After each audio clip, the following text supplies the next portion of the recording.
What is happening in the South is a direct failure of leadership since 1999, when the people of Nigeria felt that democracy would bring to them dividends. It clearly has not. We see what's going on in the streets of Nigeria, not only in that space that folks call Biafra, but pretty much everywhere where there are young people. We see disaffection. People want a lot more than they are being given. A lot of these young people have no jobs and no hope of a job. Is the way that these protests have manifest, though, is this the best way to call for a change in that feeling of marginalization? Is this the best way? In my view, perhaps not, but it's a dysfunction that was birthed by a dysfunction.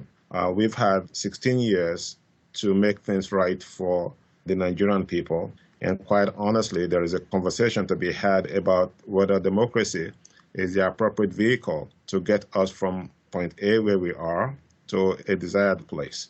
This is an issue that, as you said, stems back to 1999, a failure on the part of Nigerian leadership. Yet Nigeria now has a relatively new leader. Has enough time been given for him to even address the grievances? Well, I don't think Mr. Buhari has the intellectual capacity or the managerial capacity or the empathy to deal with the Nigerian situation, period.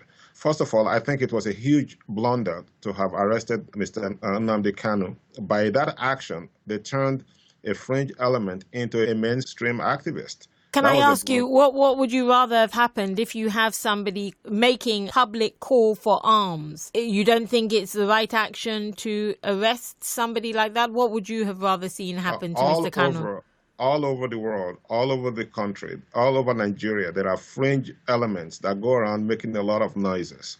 What you don't want to do is to feed into their issues. In any case, this is a democracy. Why is Mr. Kanu still in detention? Mr. Buhari has held on to this man as if this is a military dictatorship.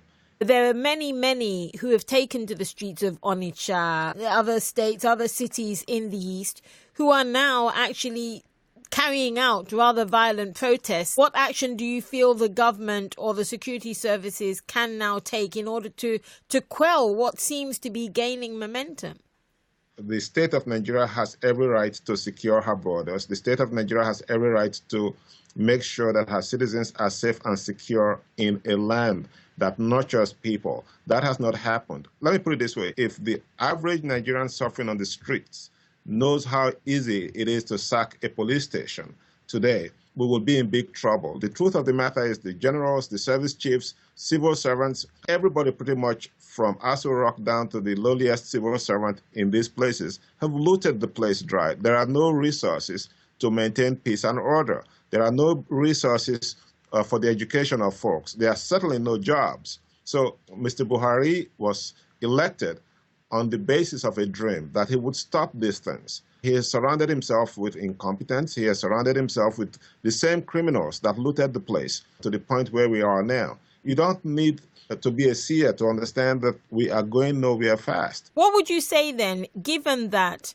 the Igbos are not the only marginalized community? What would you say when even members of the Igbo community say, look, you are not doing this in our name.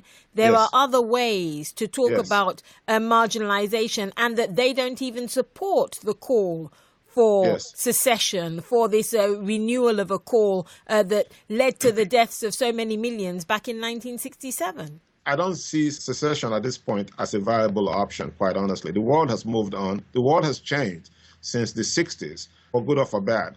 Mr. Buhari needs to speak to our people. Mr. Buhari needs to speak to the Nigerian people and show leadership. He needs to calm a people down that's getting really, really restive.